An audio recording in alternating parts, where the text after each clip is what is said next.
Jason Robertson, Wyatt Johnston, and Roope Hintz all tally a goal in a 5-2 win over the Sharks. We have the latest update on Nils Lundkvist's injury and a power play that has gone a bit stagnant.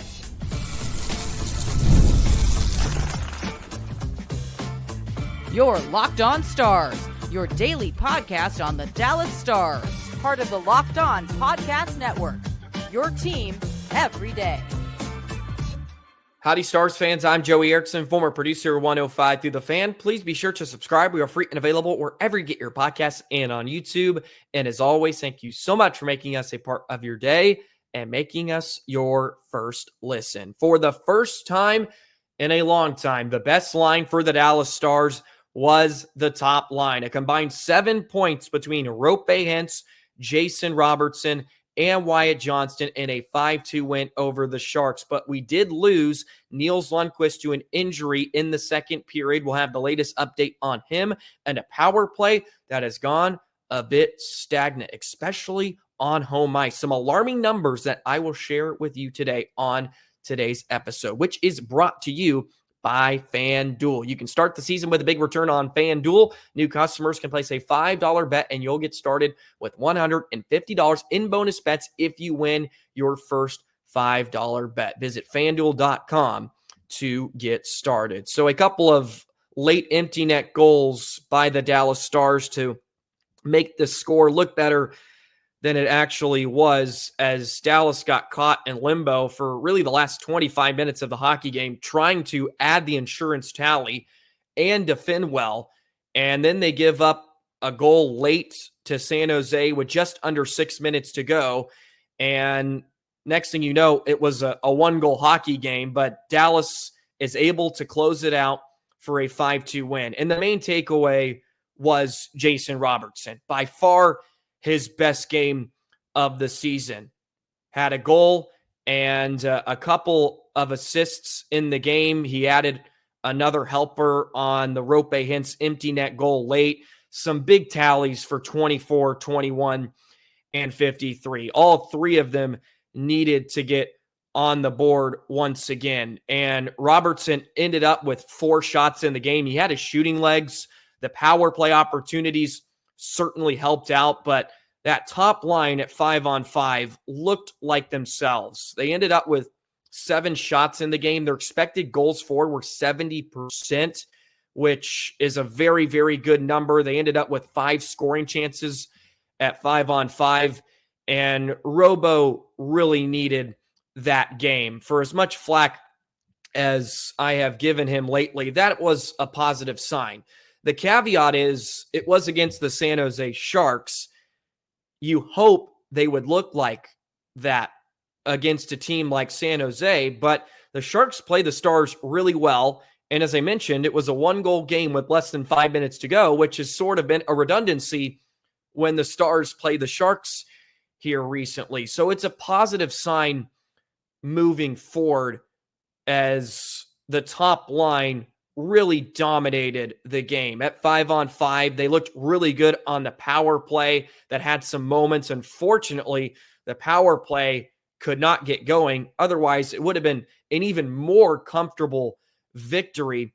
But the top line with Wyatt Johnston reunited with Roope and Robo, they got the job done tonight. And I was talking about possibly splitting up Roope and Robo on yesterday's podcast, as all you everydayers out there know, and that sort of blew up in my face. And there's a reason I'm talking about the Stars and not coaching them. So credit to head coach Pete DeBoer getting Johnston back up there.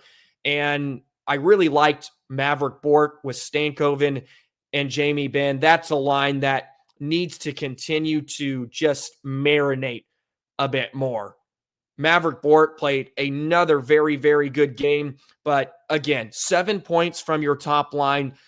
They desperately needed that. Johnston with a goal and an assist, a beautiful goal in that second period. It was a beautiful passing play through center. Robo to Roope, and then Roope with a little saucer pass, and Johnston to be able to move it from his backhand to forehand. He's a right shot at the left circle with the defender on him. Gets the puck underneath the stick of the defender, gets to his forehand, and is able to beat Blackwood far side. That is a really, really hard move to make, let alone score on and get enough mustard on it to beat the netminder.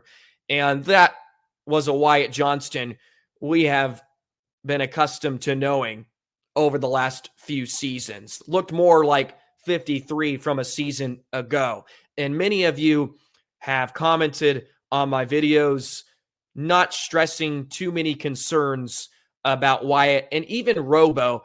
You just believe we have to be a bit more patient. And you're absolutely right. We have to be a bit more patient, but at the same time, the Stars need these guys to score consistently. It is a big deal. And yes, it is November, and maybe I'm harping on it too much, but at some point, it could really rear its ugly head when it matters the most if these guys are not scoring consistently. We know they have it in them, just like we saw tonight against San Jose.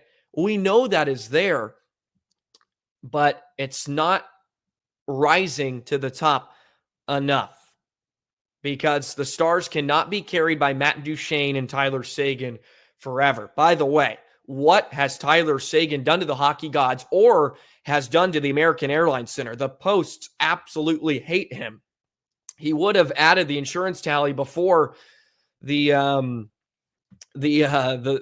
goal to cut it to 1 by San Jose if he didn't rip it off the pipe again. It's his third post this week. I don't know what he has done to anger some of the hockey gods, but man, he had another really, really strong game, his line in general. But this is the big takeaway. Again, hockey stat cards, Roope Hintz, Jason Robertson graded out as the 2 best Stars in the game. Hintz, 3.30.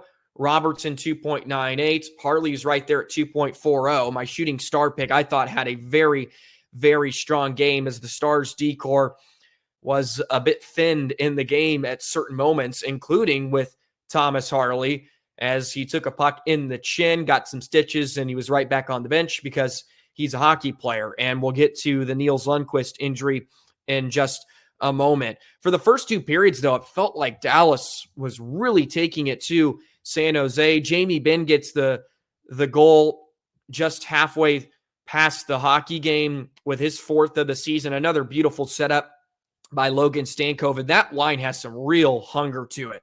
Him and Bourque were just hunting after pucks. That was a sight for sore eyes, and Ben gets his 4th of the season as Stankoven was in Gretzky's office. But, you know, the Stars outshot San Jose 14-9 in that first period.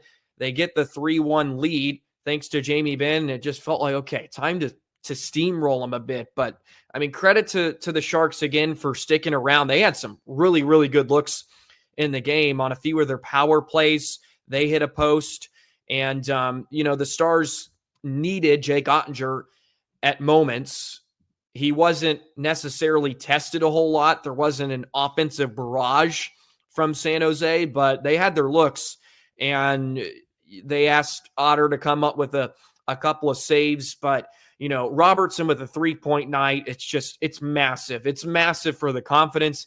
It's massive for the Stars because you don't want to have to split up Roope and Robo, right? And maybe I was a bit drastic yesterday. Maybe I was overreacting, and it's some recency bias for sure. But you don't want to have to go to those drastic measures.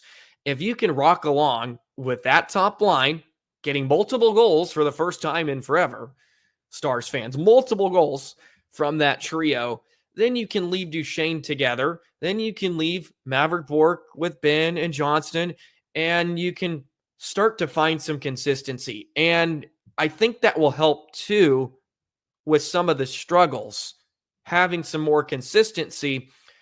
But at the same time, you have to execute and you have to play better for head coach Pete DeBoer to allow you to have some of that consistency. There's a little give and take in that relationship, because if you're not scoring and you've gone stale, you can't ask Pete DeBoer to just stick with it. Then, it's insanity. So he has shuffled it up a bit.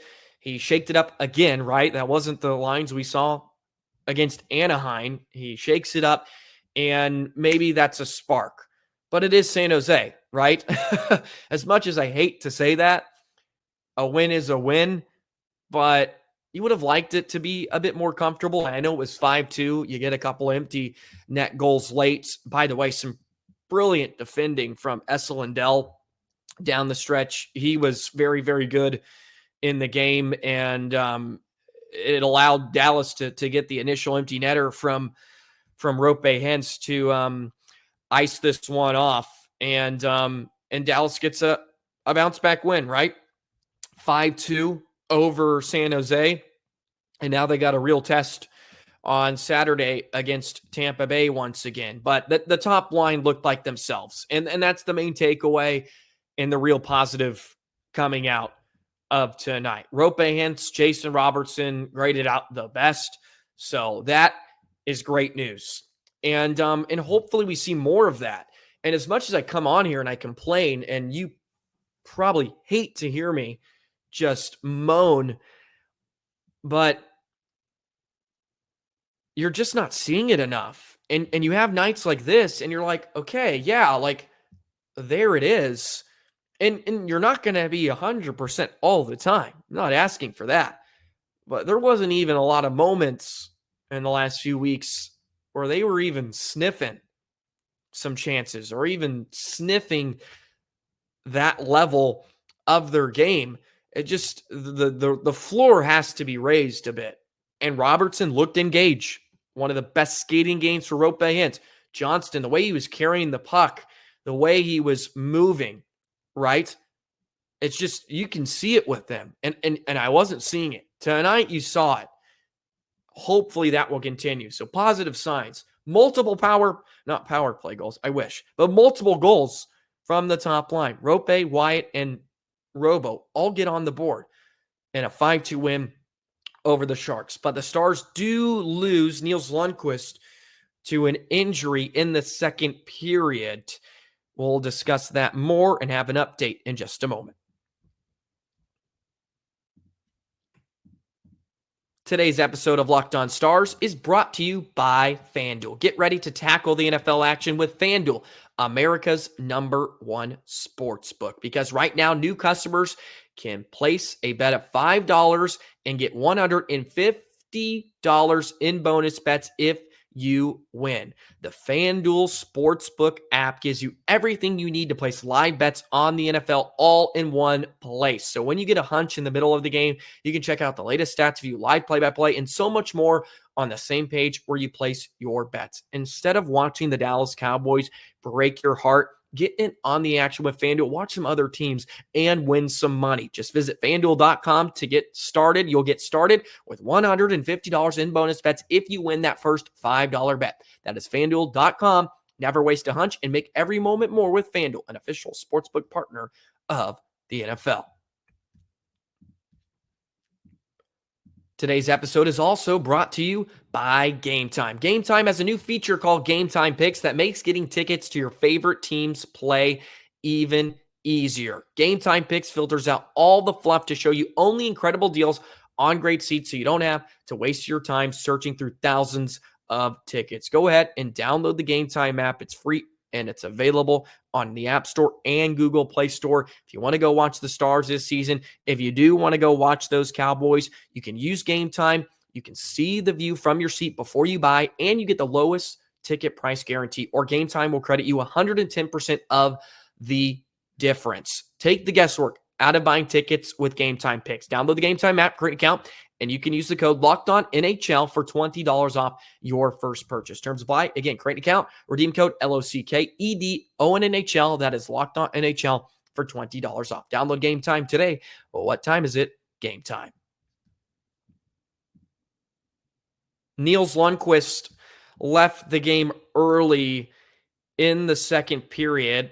I shouldn't say early, but about halfway through the game after playing a total of 6.5 minutes on the night. His last shift was in that second period, if you can recall, on a beautiful setup. I believe it was by Wyatt Johnston when he was able to make that backhand feed behind him about 10 feet to a trailing Nils Lundkvist. And just before he was about to get the shot away, he had his stick lifted and his pocket picked. And it looked like he may have landed awkwardly on his leg when he went to shoot the puck. He kind of bounced and maybe hobbled weird. I'm not going to play doctor, but there was almost an awkwardness about it that maybe he tweaked something. And then we never saw Nils again in the game, unfortunately.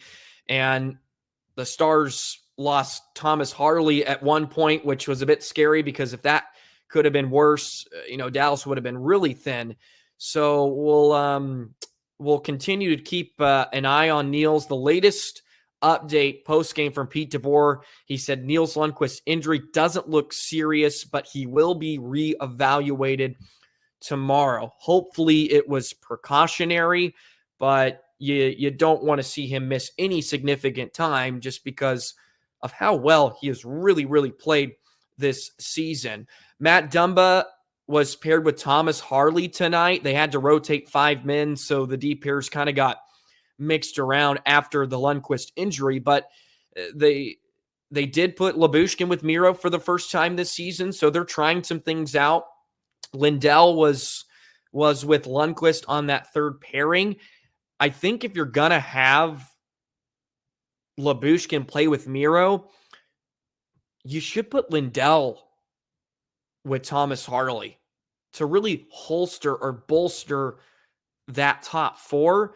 And then you can have Dumba play with Lundkvist. Maybe that's not the best pairing because Dumba may not necessarily complement Nils Lundkvist's game, and they already know what they have in Lindell, but feel like you could really bolster that top four with Esa Lindell in there. And that's why I think the Stars should stick with Lindell and Miro. I think that's the pair Dallas should really dive into and sort of let marinate as well, because Lyubushkin with Harley, I think, is a great pairing. And, Lyubushkin didn't play his best game tonight against the Sharks. He had some curious plays on the penalty kill that almost led to a few Sharks goals, but they weren't scathed on it.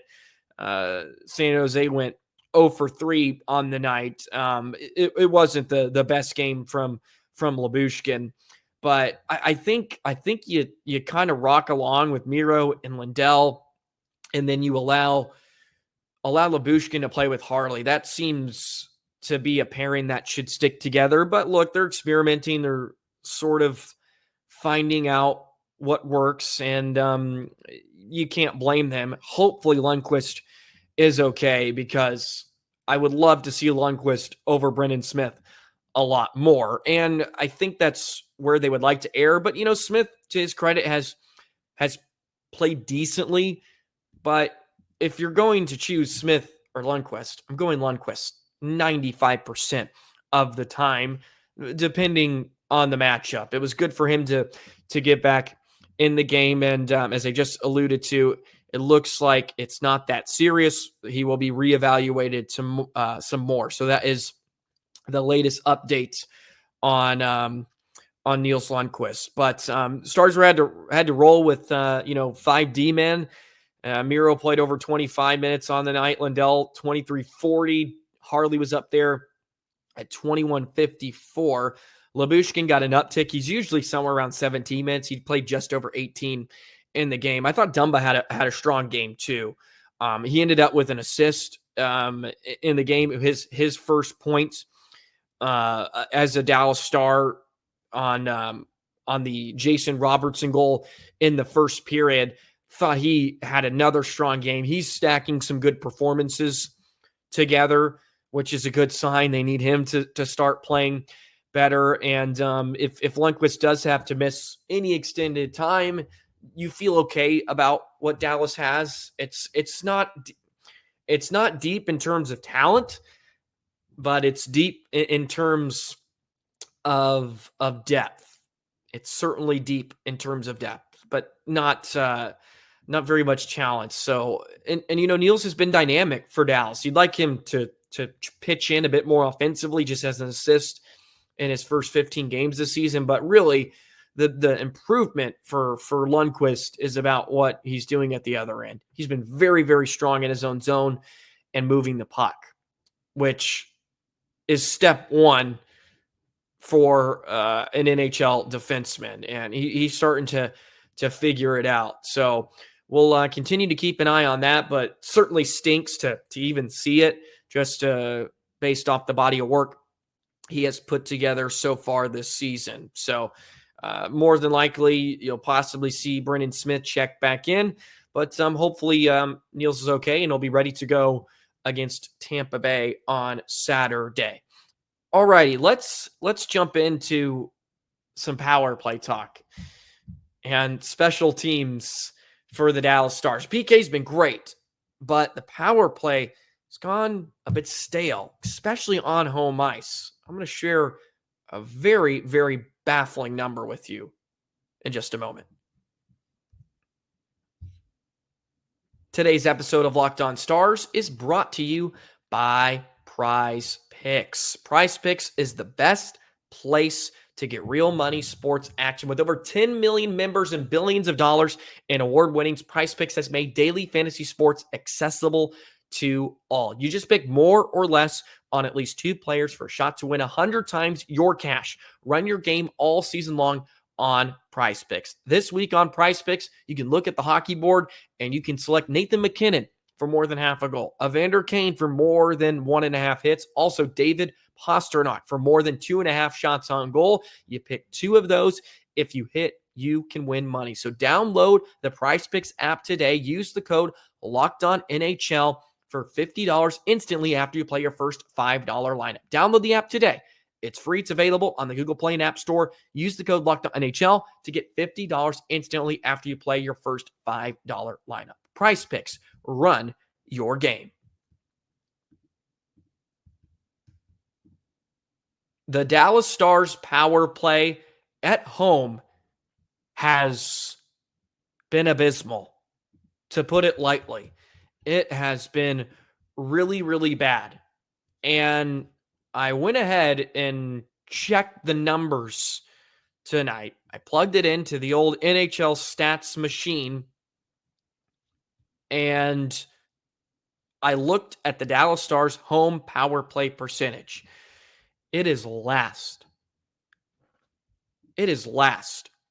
And they have won a lot of games at home this season. I remind you, okay? I remind you.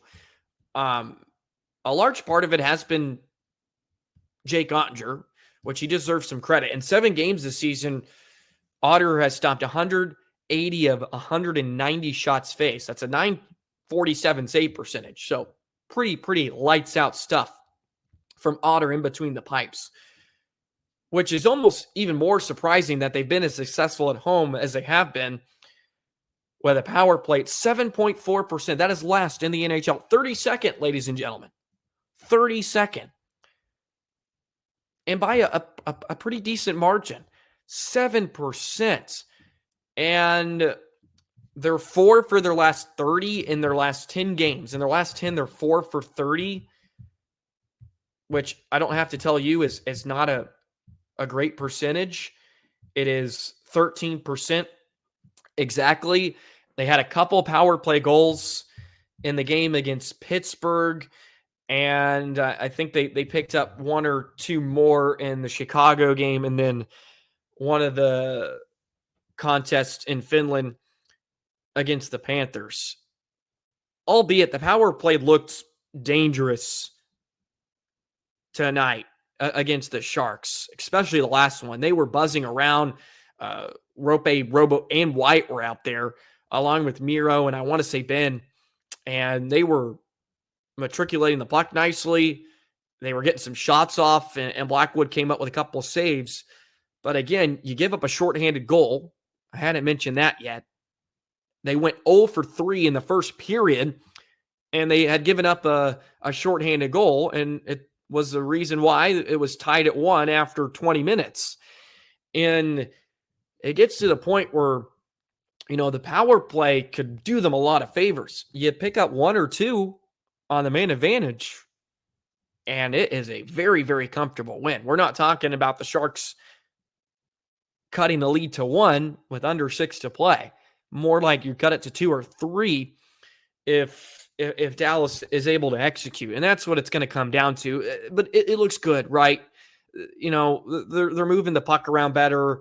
That was another positive sign. And, Robo looked like himself on the power play, which is another thing that hasn't necessarily been consistent this season. Sometimes he just kind of hangs out over there at the dot and just hits shin pads all day. But he was getting his shots through, and the Stars had some dangerous looks. The one that went in the air and then fell on Blackwood's name bar, and he was able to shrug it off. That was a good save by Blackwood off a broken play.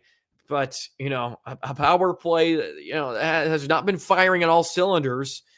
And it's not necessarily just a home problem. Their power play this season's 25th at 16%, which is a far cry from what we've seen over the past few seasons.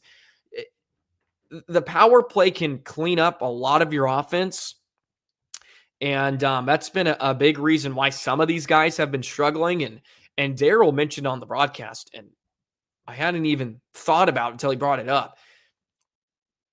Between Roope, and Wyatt and Miro, just 1 power play goal between the 4 of them. And Robo has the 1. That is another baffling little nugget that Daryl just dropped on us, a truth bomb. I was like, good night. This power play could do wonders. Maybe if the power play gets going, it'll solve a lot of these issues. Because sort of like goaltending, it can kind of mask some of your weaknesses. And it's just, they're so talented. You think it's going to come, right? It can't last this long. So, and you could say the same about the production from the other guys we keep mentioning here. They've been a hot topic here lately. I think justified, but at some point they can't be held in check. And hopefully tonight against the Sharks is just a precursor of what's to come. And I was working out today, and I was listening to the Podman Rush, of course, the great podcast on Victory Plus now, by the way. Sorry, I needed a sip of water. It's dry in here in Corpus Christi. But Mike and Daryl were discussing the idea that sort of Dallas is kind of sleepwalking through the regular season in a lot of ways. And they bring up a good point, right? Mike mentioned Winnipeg right now, if the playoffs started today, it may have changed, but if they won the Central, they would have to play Edmonton. So it's like, is there really a reward to winning the Central?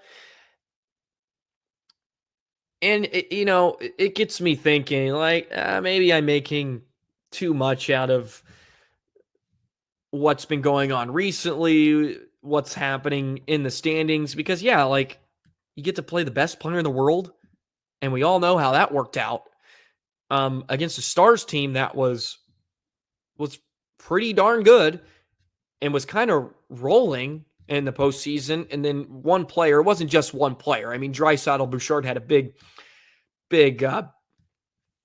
part in that. But, they beat a really solid team, which on paper, you would say Dallas is better.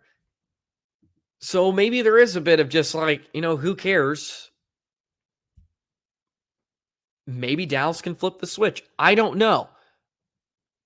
The hard part I have with that is it's not necessarily proven with the Dallas Stars that they can just flip the switch. Colorado, a team for a few years where that was, after they won the cup, you get some credibility to just flip the switch, right? And that's what I worry about. It's like, yeah, they're not playing their best, nor do I really want them to be playing their best hockey at this point in time. But sometimes you want to see signs, right? You want to see some signs. And we got a few of those, but they don't. I can't trust on the fact, just once the playoff starts, they're going to flip the switch. Hopefully, in a vacuum, that's a grand idea, and you hope it's true. But it can be real dangerous kind of just limping your way into the postseason. I would love to give them the benefit of the doubt. But, the point still stands because, who cares? You get to play Edmonton if you win. And he's right, too, where I would rather play Minnesota in the first round, too. I'll take your chances. It's not like Dallas has been a great home team anyway. So even if they didn't have the home advantage, who cares? Give me Minnesota, which also brings up the point they need to go back to the 1 through 8. I'm tired of this top 3 teams in the division. Why they ever thought that was a good idea. It needs to go 1 through 8. And Dallas would play Calgary if that were the case. But we're getting way too far ahead of ourselves. Not even Thanksgiving. So, anyways, that's my last tangent on today's episode. By the way, I have my former boss, Gavin Spittle, Spits and Suds, will be on the pod tomorrow on a Friday edition. So look forward to that. I promised you a guest. Not really promised, but I said I wanted to get one. I got one. So I'll catch up with the Spits and Suds host, Gavin Spittle, on a Friday, which I look forward to. So be on the lookout for that. Have a great rest of your day, Stars fans. Have a great weekend, since I won't really speak to you until then. It's going to be a busy week for myself, so we'll see you on a Monday of next week. Have a great weekend. 5-2 win over the Sharks, baby. The top line is buzzing. So long, Stars fans.